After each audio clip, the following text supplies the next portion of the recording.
friend had been systematically destroying my life for 3 years, so I dismantled his entire existence piece by piece.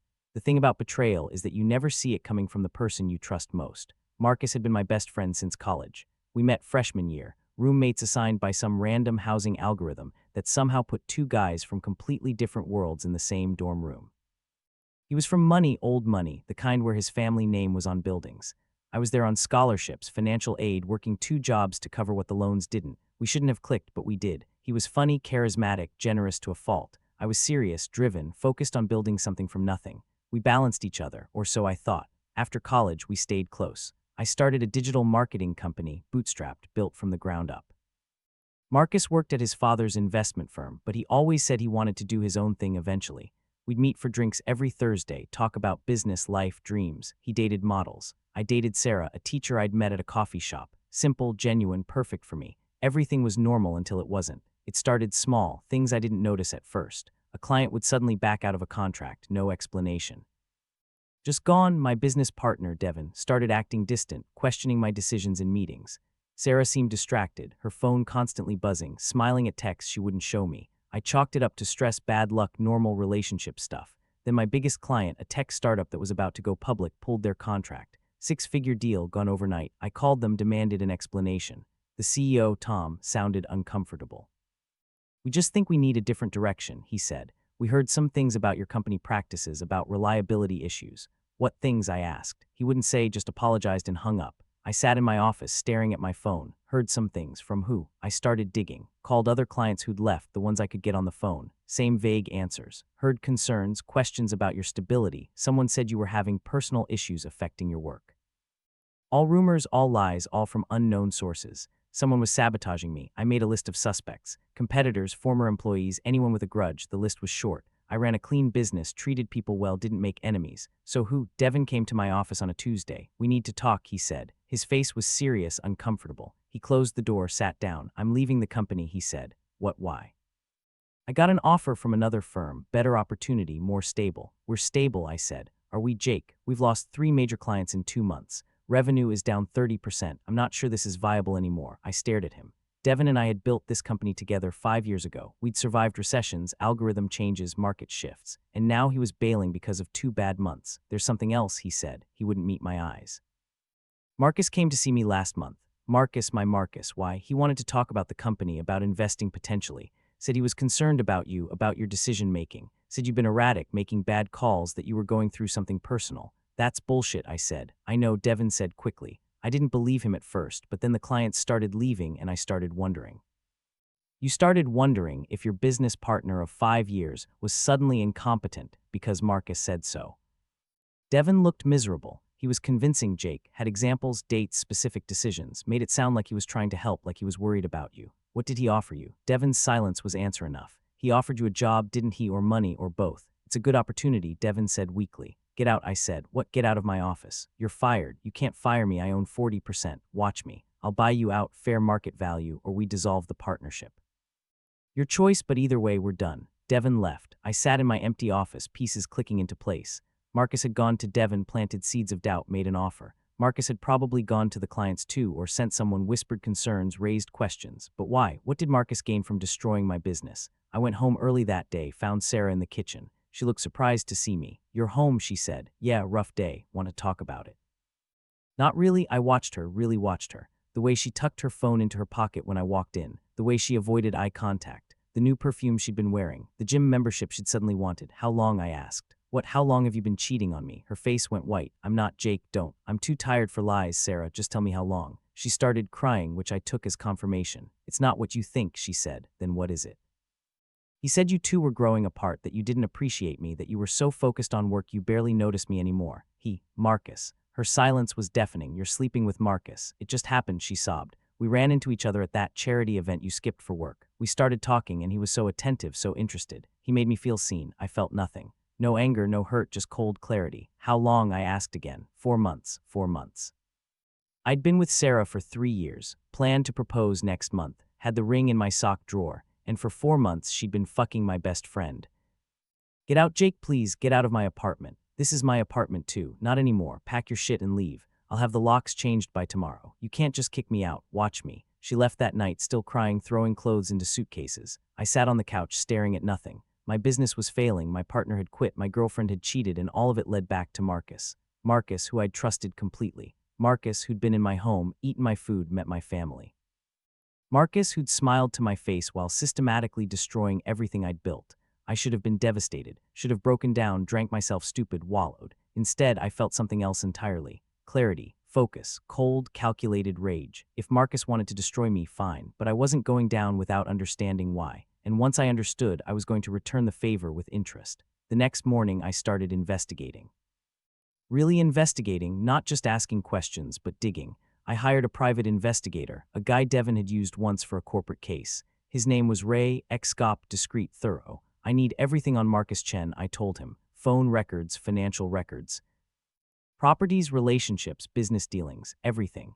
Ray raised an eyebrow. That's your boy, isn't it? See you two in the society pages together. Not anymore. This is personal. Personal costs extra. I don't care. Bill me whatever. I'll have something in a week. While Ray worked, I stabilized my business. Called every client personally, addressed concerns, asked direct questions about who'd contacted them. Most wouldn't say, but a few let things slip. A concerned party, one said. Someone from an investment firm, another mentioned. Someone who seemed to have your best interests at heart. I documented everything. Meanwhile, I handled Devin's exit. Bought him out at a fair price, used most of my savings, but I wanted him gone cleanly.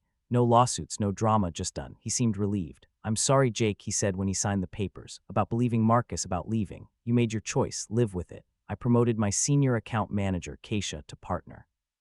She'd been with me for 4 years, loyal, smart, ruthless when needed. She took one look at the client list and the revenue numbers and said, "Someone's sabotaging us. I know. Do you know who Marcus Chen?" She blinked. "You're Marcus, the Thursday drinks Marcus, the investor Marcus." "Yes. Why, I don't know yet, but I'm going to find out. What do you need from me?" "Hold down the fort, keep the remaining clients happy, don't trust anyone outside this company." Done. Ray called me 6 days later. "We need to meet, not on the phone." We met at a diner on the edge of town, the kind of place where nobody cared about your business. Ray slid a folder across the table. It was thick. "You're not going to like this," he said. "Tell me. Marcus Chen has been planning this for at least 2 years, maybe longer. Planning what? Your destruction." Ray opened the folder. It started small. "He began dating Sarah 18 months ago. Wait, she said 4 months. She lied. Or she doesn't know how long he's been manipulating her. He ran into her on purpose at places you weren't. Coffee shop near her school, the gym she joined because he suggested it to her through a mutual friend, the charity event. All engineered. I felt sick. Keep going. He's been tracking your business, your clients, your growth. Started making contact with your clients about 8 months ago. Subtle at first, just building relationships, but then he'd drop hints. Concerns about your stability, questions about your health, suggestions that maybe they should diversify their marketing partnerships. Why would they listen to him?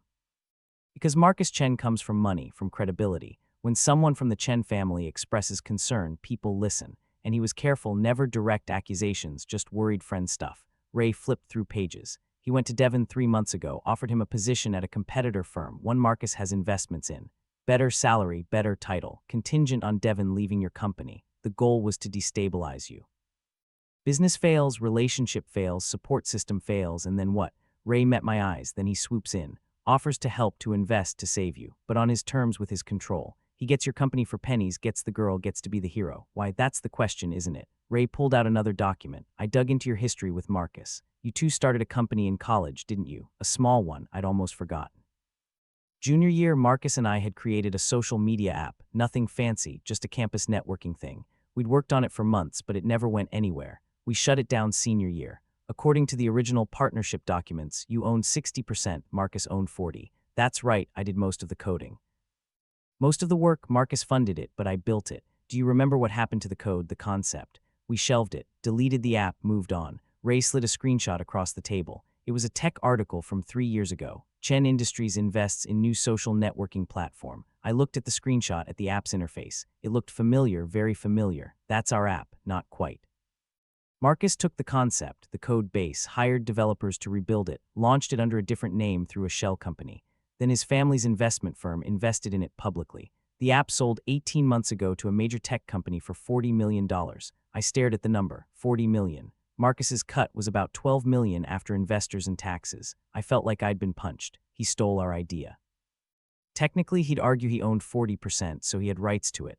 But morally, legally, arguably, yeah, he stole it. And you got nothing. I looked up. Why not just offer to buy me out back then? Why all this? Ray leaned back. Best I can figure, guilt. He knew he stole from you, knew you deserved a cut. But instead of coming clean, instead of sharing, he rationalized it, told himself you didn't need it, that you were doing fine, that he'd done the real work of securing funding and launching it properly. But that guilt festered. And when your business started succeeding, when you started building real wealth on your own, it threatened his narrative. If you could succeed without him, it meant he'd stolen from someone who could have done it themselves, made him the villain. So he decided to prove you couldn't succeed. That you needed him, that he was justified in taking the idea because you'd have failed anyway. Exactly. And if he could break you down, swoop in and save you, he'd be the hero in his own story. The good friend who helped you when you were struggling. I sat with that. 3 years of friendship, 3 years of Thursday drinks and birthday parties and being each other's emergency contacts, all while Marcus was nursing a guilty conscience by convincing himself I was incompetent. Did he ever care about me? I asked quietly, or was it all bullshit from the start? Ray's expression softened. I think he cared. I think he still cares in his own twisted way. That's why he's doing this instead of just disappearing. He wants to stay in your life, but only if he's superior. Only if he's the successful one, the one with control. I closed the folder. What else? Sarah's pregnant. The world stopped. What? 2 months. She doesn't know if it's yours or his, but Marcus has been pressuring her to say it's his regardless. He wants her to cut ties with you completely, move in with him. Ray hesitated. There's more. She's been feeding him information about your business, your clients, your strategies. Probably didn't realize what he was using it for. Thought it was just pillow talk, but she's been his inside source. I stood up. I need to go. Jake, what are you going to do? I don't know yet, but I'll call you. Don't do anything stupid. The check's in the folder, along with all the documentation, copies of everything. I took the folder, walked out, sat in my car. Sarah was pregnant, maybe with my child, probably with his. She'd been spying on me, sleeping with my best friend, lying for months. Marcus had stolen millions from me, then systematically tried to destroy my life to absolve his own guilt.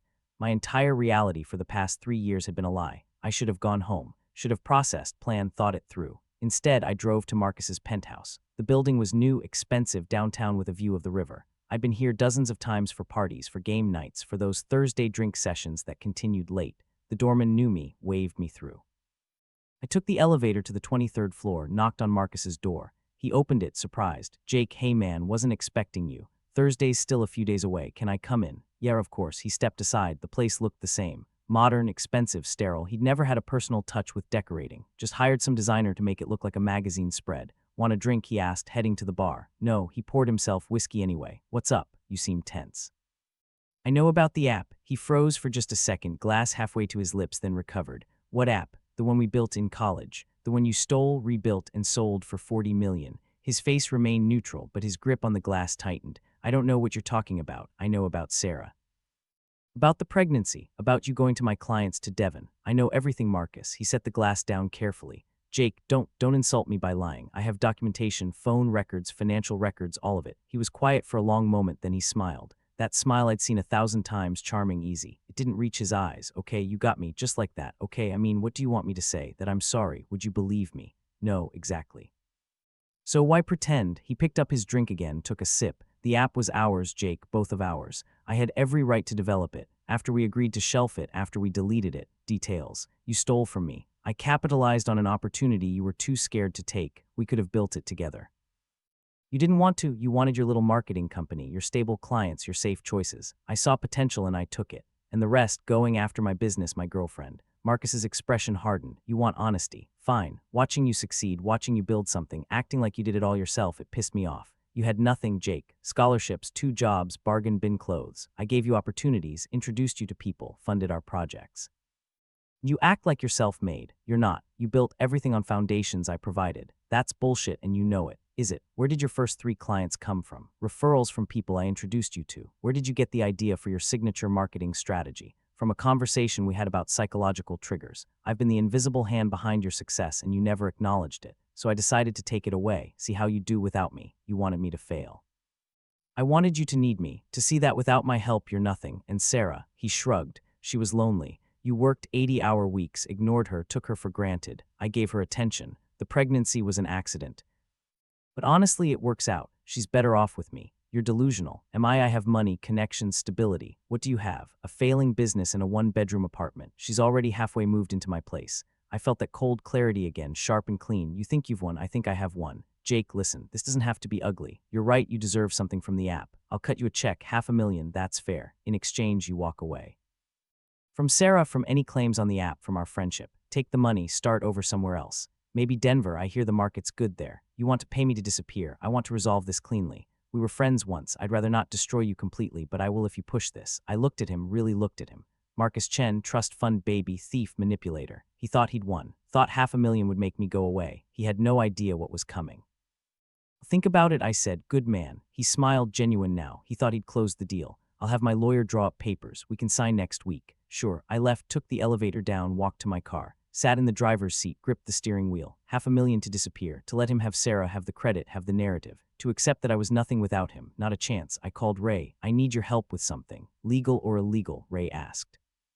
Let's call it morally flexible. I'm listening. Over the next 3 weeks, I built my case. Not for revenge, not yet. First, I needed leverage. Ray and I compiled everything. The original college partnership documents showing I owned 60% of the app concept. Email chains from back then discussing the code, the features, all in my words, my ideas. The shell company Marcus had used to develop the stolen app, traced back to his family's investment firm through 3 layers of corporate structure. Documentation of Marcus's contact with my clients, with Devon. Phone records showing calls between Marcus and Sarah going back 18 months, not 4 months. And the piece de resistance, Marcus's own words. I'd worn a wire to that penthouse meeting. Recorded him admitting to the theft, to sabotaging my business, to stealing Sarah. All recorded, all documented, all admissible. I took it to a lawyer, not just any lawyer, but Catherine Price, the best litigation attorney in the state. She'd made her name destroying corporate fraud cases. Her retainer alone was $50,000. I paid it with the last of my savings. She reviewed everything in silence, then looked up. This is airtight. You could sue for your share of the app sale, probably get close to $20 million after legal fees and taxes. That's not all I want. What else? I want him destroyed. Everything he has, everything he's built on stolen foundations, I want it gone. Catherine smiled. It was not a nice smile. That I can do. We started with the app sale. Catherine filed a lawsuit against Marcus personally and the shell company for breach of partnership, theft of intellectual property, and fraud. The filing was public record. By the next morning, it was in the business news. Chen Air sued by former partner over stolen app concept. Marcus called me 6 times. I didn't answer. His lawyer called Catherine. We should settle this quietly. Catherine's response, tell your client to prepare for discovery. We want every document, every email, every text message related to the app development and sale. While that was unfolding, I handled Sarah. She'd been calling too, leaving voicemails. Jake, please, we need to talk. Marcus said you're suing him. This is crazy. Can we just talk? I finally called her back. The baby, I said without preamble. I want a paternity test. Jake, non-negotiable. If it's mine, we'll discuss custody and support. If it's his, I never want to hear from you again. It might be yours, she said quietly. Then you should want the test too. There was silence. Marcus doesn't want me to take it. Of course he doesn't. He wants you to believe it's his once you tied to him. But Sarah, think. If it's mine, don't I have a right to know? Don't my parents have a right to know their grandchild? More silence then. Okay. Okay, I'll take the test. We scheduled it for the following week. In the meantime, Catherine's lawsuit was picking up steam. The discovery process revealed something beautiful.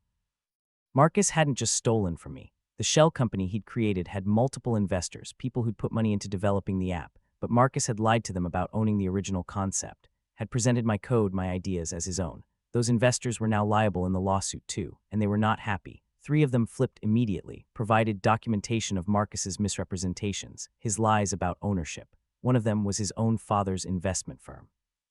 I got a call from Marcus's father, Robert Chen.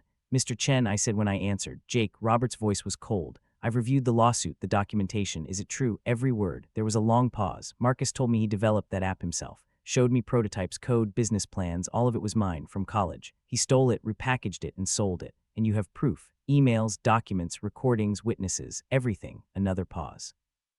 I'm removing Marcus from the company. What? He's compromised the firm, exposed us to legal liability, lied to investors. That's grounds for immediate termination. As of today, he no longer represents Chen Industries. I hadn't expected that, Mr. Chen. You'll get your settlement, Jake. Whatever percentage you're owed. Marcus will pay it personally. I'll see to that. Thank you. And Jake, I'm sorry. My son, he's my responsibility. I should have raised him better. Robert hung up. I sat there processing. Marcus had just lost his job, his father's respect, and access to the family company, and I was just getting started. The paternity test came back a week later. The baby was mine. Sarah called crying. Don't know what to do. Marcus is furious. Said if the baby's yours, he doesn't want anything to do with me. He kicked me out. Where are you? A hotel. I can't afford this for long. My savings are gone. I thought about leaving her there. Thought about letting her figure it out on her own after everything she'd done. But the baby was mine. That changed things. You can stay in the apartment, I said. The one we shared. I'll stay somewhere else until we figure this out. but Sarah, we're not getting back together. This is for the baby, nothing else. I know, I'm so sorry, Jake, for all of it. We'll talk about it later. Right now, just get somewhere stable. She moved back into the apartment. I stayed with Keisha, who had a guest room and a very satisfied expression when I told her what was happening. Marcus is imploding, she said. It's all over the business community. Lost his job, facing a massive lawsuit. Girlfriend left him. You did this. He did this. I'm just holding him accountable. What's next? I smiled.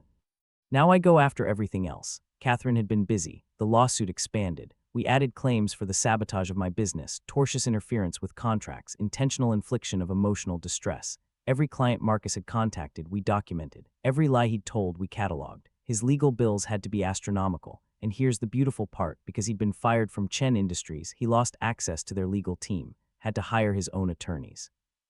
And his assets were being frozen pending the lawsuit's outcome. He was burning through money with no income. 2 months into the legal battle, Marcus's lawyer reached out. My client would like to settle. Catherine and I met with them in a conference room. Marcus looked terrible. Thinner, exhausted, defeated. He didn't meet my eyes. The offer was simple. Marcus would pay me $18 million, my full 60% share of the app sale plus interest. He would sign a statement admitting to the theft, to the sabotage. He would agree to never contact me or Sarah again. In exchange, we'd drop the additional claims. Emotional distress, business interference, all of it. Catherine looked at me. It's a good offer. You'd walk away with more than you lost. I looked at Marcus. 18 million would change my life, would secure my business, provide for my child, set me up for decades. It was more than fair. It was generous, even. But it wasn't enough. No, I said, Jake. Catherine warned, I know. But no, Marcus finally looked up. What else do you want? I want the truth. Publicly, I want you to admit what you did, not just in a private settlement, but publicly. Press conference, written statement, all of it. You'll destroy my reputation. You destroyed mine first. Tried to anyway. My reputation's recovering. Clients are coming back now that they know you were lying. But yours, Marcus, yours should burn.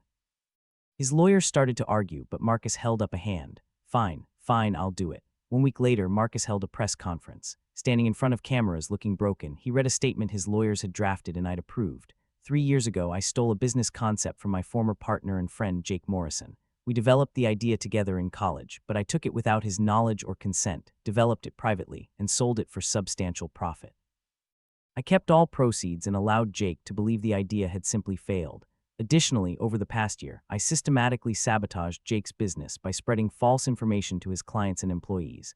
I interfered with his personal relationships. I did this out of misplaced guilt and a desire to control the narrative of my own success. I was wrong. I've agreed to pay Jake his full share of the app sale, and I apologize for the harm I've caused. It was perfect. Not because it was heartfelt.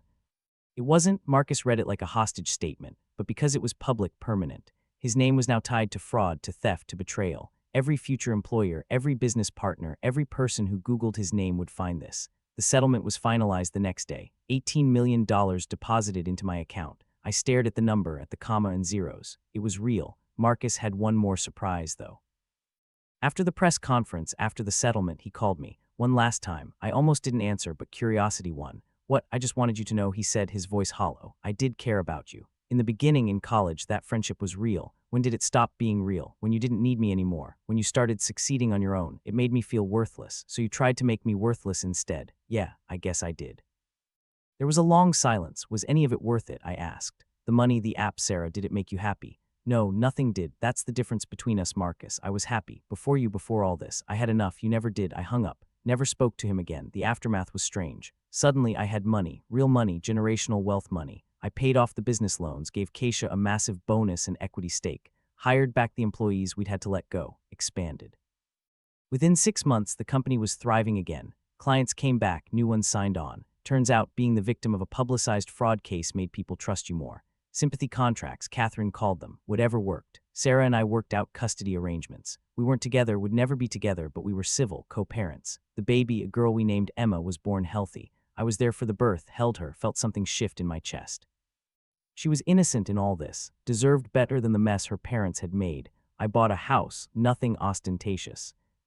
Just a solid 4-bedroom in a good school district, set up a nursery for Emma's visits, started therapy to process everything that had happened. Dr. Williams was patient, insightful. You've been through a significant betrayal, she said in one session. Multiple betrayals, actually. How are you coping? I'm okay. Are you just focused on the next thing, the next goal, avoiding the feelings? I thought about that. Maybe both. That's normal. But eventually you'll need to sit with the pain.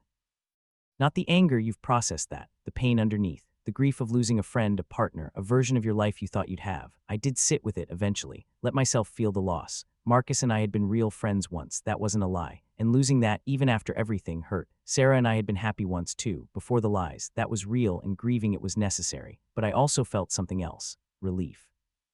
Because the life I'd thought I wanted, the one with Marcus and Sarah and Thursday drinks and comfortable lies, that life had been built on sand. Now I had solid ground, painful earned but solid. 6 months after the settlement, I ran into Devin. He was at a coffee shop looking tired. We made eye contact. He looked like he wanted to run. I walked over. Can I sit? He nodded, wary. I'm not here to yell at you. Okay, I just wanted to say I get it now, why you left. Marcus was convincing. He had resources. Credibility, you made a logical choice based on the information you had. Devin relaxed slightly. I'm sorry, Jake. For what it's worth, I really am. I know you lost your job after 2 months. When the company Marcus got you into folded. Devin's eyes widened. How did you know? I keep tabs. I also know you've been freelancing, struggling to get clients. I slid a business card across the table. If you want to come back, there's a position open. Senior strategist, good salary, equity options. Not a partner, not after what happened, but a solid role. Why would you offer me anything after I betrayed you? Because you owned your mistake, apologized, and because I'm doing well enough now that I can afford to forgive people who actually show remorse. He stared at the card. I'll think about it. The offer stands for 2 weeks. He called 3 days later, accepted the position. Worked harder than anyone to prove himself. Eventually, we rebuilt trust. Not friendship, but professional respect. A year after everything imploded, I was sitting in my office when Keisha knocked. Someone here to see you. Didn't have an appointment, but says it's important. Who? She handed me a business card. Robert Chen, CEO, Chen Industries. I looked up. Marcus's father. Yeah, want me to tell him you're busy? No, send him in. Robert Chen entered, looking older than I remembered. We shook hands. He sat down. Thank you for seeing me. Of course, what can I do for you? He looked uncomfortable. I wanted to apologize in person. For Marcus, for what he did. For my part in raising a son who thought he could take whatever he wanted. You're not responsible for his choices. Perhaps not entirely, but I gave him the resources, the connections, the sense of entitlement. I taught him that Chens don't fail. Didn't teach him that Chens don't cheat. That's on me. I appreciate the apology. There's something else. He pulled out a folder. I've been following your company's growth. You've done remarkable work, especially given the obstacles. Thank you. Chen Industries is looking for a new marketing firm. Our previous one, well, they were involved in some questionable practices. We're cleaning house. He slid the folder across. This is a proposal for a 12-month contract. Significant budget, multiple campaigns, high visibility. I opened it. The numbers were staggering. 7 figures, easy. This is generous. It's competitive. You're good at what you do, Jake. You've earned this on merit. Plus, it allows me to support someone my son tried to destroy. Feels like appropriate irony. I looked at him. Does Marcus know about this? No, and he won't. Marcus and I are not in contact. He's moved to Singapore, working for a small trading firm, trying to rebuild far from the scandal. I closed the folder. I'll have my team review this and get back to you. Robert stood, extended his hand again. Thank you for hearing me out, for not holding my son's sins against the family business. I'm trying not to hold sins against anyone anymore. It's exhausting. He smiled sadly, wise beyond your years. The contract. It was good business, good money, good visibility. And yes, there was satisfaction in it. Working for the company that had fired Marcus, being hired by his own father, poetic justice. 2 years out, my life looked nothing like I'd imagined. The company had quadrupled in size. We had offices in 3 cities, over 50 employees, clients ranging from tech startups to Fortune 500 companies.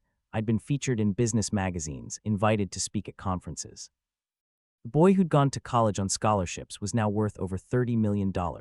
Emma was walking, talking, the best part of my life. Sarah and I had figured out co-parenting. She was dating someone new, a teacher like her. He seemed nice. I didn't care as long as he was good to Emma. I was dating too, casually. A woman named Michelle, architect, funny, no drama. We took things slow. I'd learned my lesson about rushing into relationships. And Marcus, I didn't know where he was exactly. Heard through the grapevine he was still in Asia, still trying to rebuild. Part of me wondered if he ever thought about what he'd lost. The friendship, the trust, the life he could have had if he'd just been honest. Probably not. Some people never learn. I was in my office late one Thursday, the irony not lost on me when my phone rang. Unknown number. I almost didn't answer, but something made me pick up. Hello, Jake, it's Marcus. I should have hung up, should have blocked the number. But curiosity, that old familiar pull, made me stay on the line. What do you want? I'm back in town, just for a few days. I thought maybe we could talk. We have nothing to talk about. I know I have no right to ask. But there are things I need to say, and I'd rather say them in person. No, please, one conversation, 30 minutes. I'll come to you wherever you want, then I never bother you again. I thought about it. 2 years of silence. 2 years of building my life without him. What could he possibly say that would matter? Fine, tomorrow 2 p.m. my office. I'll give you 20 minutes. Thank you, he showed up exactly on time. I watched from my window as he got out of a taxi. Couldn't afford a car service apparently. He looked different, older, humbler. The swagger was gone. My assistant showed him in. He stood in the doorway, taking in the office. The view, the modern furniture, the awards on the wall. You've done well, he said. I have. 20 minutes, Marcus. Start talking. He sat down. I'm not here to ask for anything. Not forgiveness, not friendship, nothing. I just wanted you to know that I understand now. What happened, what I did, understand how. Therapy mostly, a lot of therapy. Turns out destroying your best friend's life is a symptom of some pretty deep issues. Self-worth tied to achievement, fear of inadequacy, pathological need for control. I've been working on it. Good for you. I mean it. I'm glad you're getting help. I also wanted to say that watching what you've built, how you came back from what I did, it made me realize something. What? That you never needed me. I always thought you did. Thought I was the reason for your success. But you did all this after I was gone. Did it better, actually. So either I was holding you back or I was never as important as I thought I was. Probably both. Yeah, he looked down at his hands. I stole from you, betrayed you, tried to destroy you. And you still won. That's not why I did this. Why did you do it? Because you didn't give me a choice. Because staying in a toxic dynamic was killing me. Because I deserve better than people who lie to me. Marcus nodded slowly. You do. For what it's worth, I'm sorry. Really, genuinely sorry. Not because I got caught. Not because I lost everything. But because I hurt someone who trusted me, someone who was a real friend, and I threw it away. I sat with that. It sounded sincere. Maybe it was. Maybe therapy had actually helped, but it didn't change anything. I appreciate the apology. Do you forgive me? No, he flinched but nodded. I understand. Maybe someday. I doubt it. But maybe. Fair enough, he stood. That's all I wanted to say. Thank you for seeing me. Marcus, he turned at the door. Don't contact me again. If you're really sorry, if you really want to make amends, the best thing you can do is stay out of my life. Let me move forward without you in it. I can do that. He left. I watched him get back into a taxi, drive away. Felt nothing. No anger, no satisfaction, no lingering hurt, just nothing. Indifference. And that, more than anything, told me I'd healed. That evening, I picked up Emma from Sarah's place. She ran to me, arms up, laughing. Daddy. I scooped her up, held her close. Hey, baby girl, how was your day? Good, we went to the park. Yeah, what did you do at the park? Swings. I pushed her very high, Sarah said, smiling. She loved it. Emma chattered the whole drive to my house about swings and slides and a dog she'd seen. I listened, responded, felt the weight of the day lift. This was what mattered. Not Marcus, not revenge, not vindication. This. My daughter, my company, my peace. After Emma was asleep, I sat on my back porch with a glass of wine, looked at the stars, thought about the past 3 years, everything I'd lost, everything I'd gained. Betrayal had nearly destroyed me, but in the end it had freed me. Freed me from a toxic friendship I'd mistaken for loyalty, from a relationship built on lies, from the belief that I needed anyone's validation to succeed. I'd built everything twice, once with Marcus's invisible interference and once entirely on my own. And the second version was stronger, cleaner mine. My phone buzzed. A text from Michelle. Thinking about you. Dinner tomorrow. I smiled, texted back. Sounds perfect.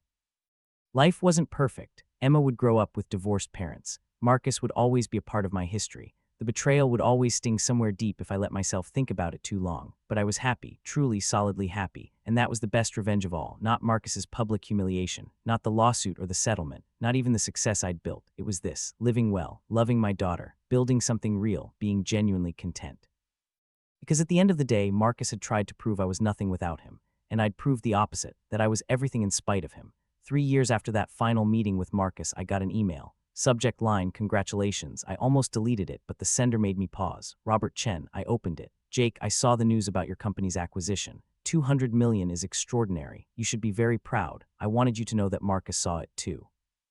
He called me for the first time in over a year. Do you know what he said? He said, I'm happy for him. He deserves it. I thought you'd want to know that. Whatever bitterness he carried, I think it's finally gone. Best wishes, Robert. I read it twice, then closed my laptop. The acquisition had closed that morning. A tech giant had bought my company for 200 million. I'd retained a leadership role, kept my team intact, set up trust for Emma and for the employees who'd stuck with me.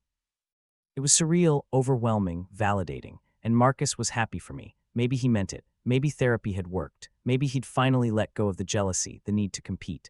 Or maybe it was easy to be happy for someone when you were thousands of miles away, out of the game entirely. I didn't know, didn't really care. That chapter was closed. I'd won not because I'd destroyed him, though I had, but because I'd built something he could never touch, a life based on truth, on real relationships, on actual merit.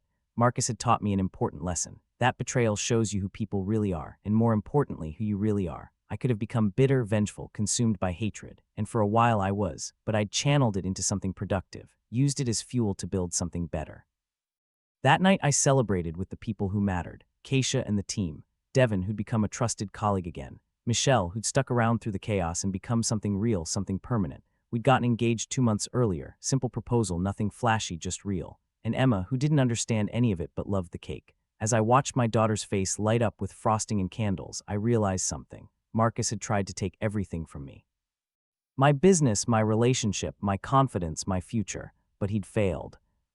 Not because I'd fought back, though I had, but because the things that actually mattered, the things that made life worth living, those couldn't be stolen. They could only be built, and I'd built a good life, a real one that was entirely, completely, undeniably mine. That was the real victory. Not the money, not the revenge, not even the vindication, just this. Standing in my house, surrounded by people who genuinely cared about me, with a future full of possibility.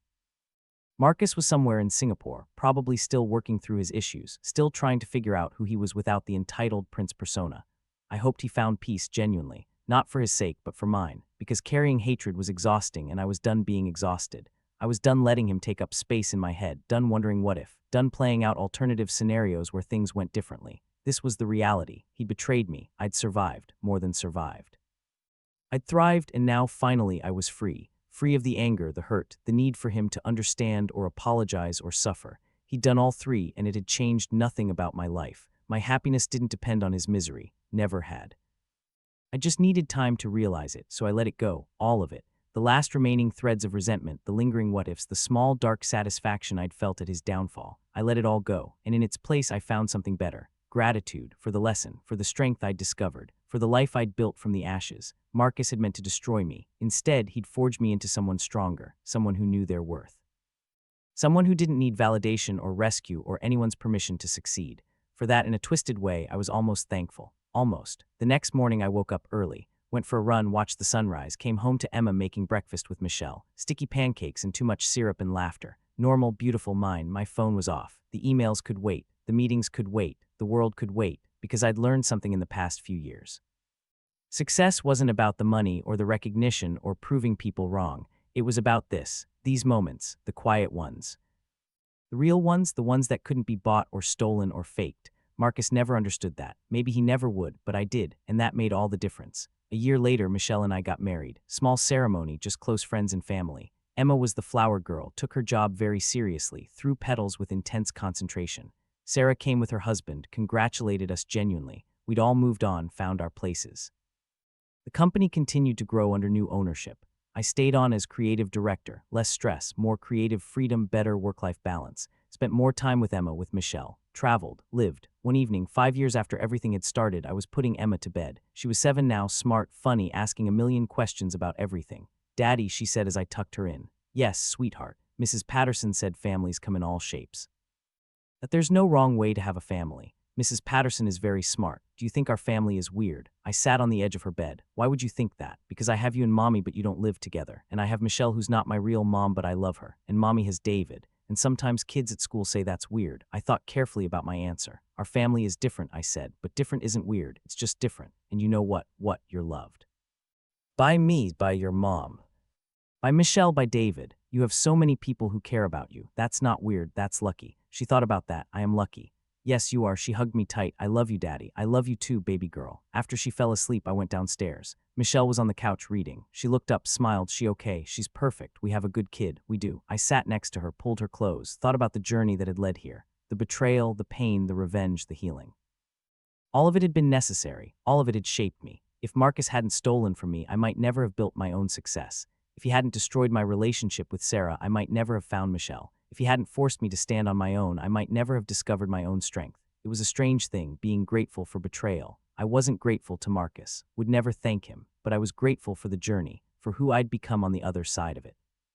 The next day, I got a message on LinkedIn. Marcus Chen wants to connect. I stared at it for a long time. 5 years of silence, and now this, a connection request. No message, no explanation, just the request. I could accept it, could be the bigger person, could demonstrate that I'd moved on, that there were no hard feelings, or I could ignore it, maintain the boundary, keep the past in the past. I clicked decline, not out of anger or resentment, just out of clarity. That chapter was closed. Marcus wasn't part of my life anymore, didn't need to be. I'd forgiven him as much as I was capable of forgiving, had let go of the hatred, but forgiveness didn't mean reconciliation, didn't mean letting him back in. Some betrayals are too fundamental. Some trust, once broken, can't be rebuilt. And that was okay. I didn't need Marcus's friendship or approval or presence in my life. I had everything I needed, everything I'd built, everything that was real. That evening, I took Michelle and Emma to the park. We fed ducks, walked trails, ate ice cream that dripped down Emma's chin. Simple, ordinary, perfect. This was my life now. No drama, no betrayal, no manipulation. Just honest relationships with honest people. Just work I was proud of. Just a daughter I adored and a wife I loved. Marcus had tried to prove I needed him. Had tried to demonstrate that without his influence I'd fail. Instead, he'd given me the greatest gift. The opportunity to prove I didn't need anyone but myself. To build something entirely my own. To discover that I was enough. Always had been. As the sun set over the park, Emma ran ahead, Michelle's hand in mine. I felt something settle in my chest. Peace. Real, deep, lasting peace. Not the temporary satisfaction of revenge. Not the hollow victory of someone else's downfall. But genuine contentment with the life I'd built. Marcus could keep his guilt, his therapy, his attempts at connection. I had everything I needed right here. The story could have ended differently. I could have accepted his $500,000, moved to Denver, started over small and bitter and broken. I could have let the betrayal consume me, destroy me, define me. But I'd chosen a different path. Chosen to fight back, to hold him accountable.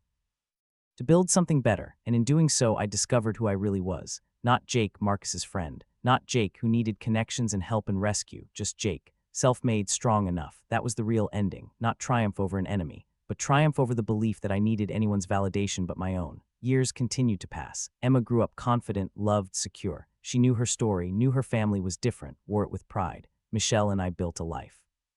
Bought a bigger house, adopted a dog, hosted Thanksgiving dinners for friends who'd become family. The business world moved on. New scandals, new stories. The Marcus Chen incident became a footnote, then a forgotten paragraph, then nothing. As it should be. I ran into Robert Chen one last time at a charity gala. We shook hands, chatted briefly. How's Marcus? I asked. It felt safe to ask now, distant enough. He's doing well, Robert said. Married, actually. Teaching business ethics at a university in Hong Kong. The irony isn't lost on me. I smiled. Good for him. Really. Robert studied my face. You mean that? I do. I hope he's happy.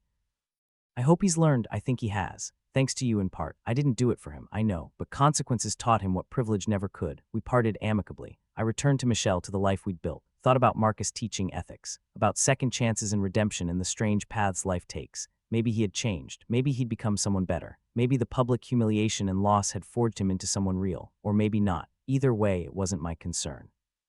My concern was Emma's college fund. Was Michelle's architecture firm expanding? Was the vacation we were planning to Italy? Was the ordinary, beautiful life we created? That night, lying in bed, Michelle asked what I was thinking about. The past, I said. Marcus. She tensed slightly. Should I be worried? No, I was just thinking about how different things could have been if he hadn't betrayed me, if I'd never found out, if I'd accepted his offer to disappear. You'd have been miserable, she said. Probably, definitely, but I also wouldn't have built what I built, wouldn't have met you, wouldn't have this life. So in a strange way, his betrayal was the best thing that ever happened to me. That's a generous perspective. It's an honest one. I'm not grateful to him, but I'm grateful for the journey. She kissed me. That's the difference between you and him. You learned, you grew. He tried to break you and you became stronger. I held her close, thought about that, about strength forged in fire. About betrayal as transformation, about the strange gift of being forced to stand alone. The last I heard of Marcus was years later. A mutual acquaintance mentioned he'd written a book about business ethics, about the cost of ambition, about learning from mistakes. I didn't read it, didn't need to. His journey was his own. His redemption, if that's what it was, belonged to him. Mine belonged to me, and I'd found it in Emma's laughter, in Michelle's love, in the business I'd built, in the person I'd become.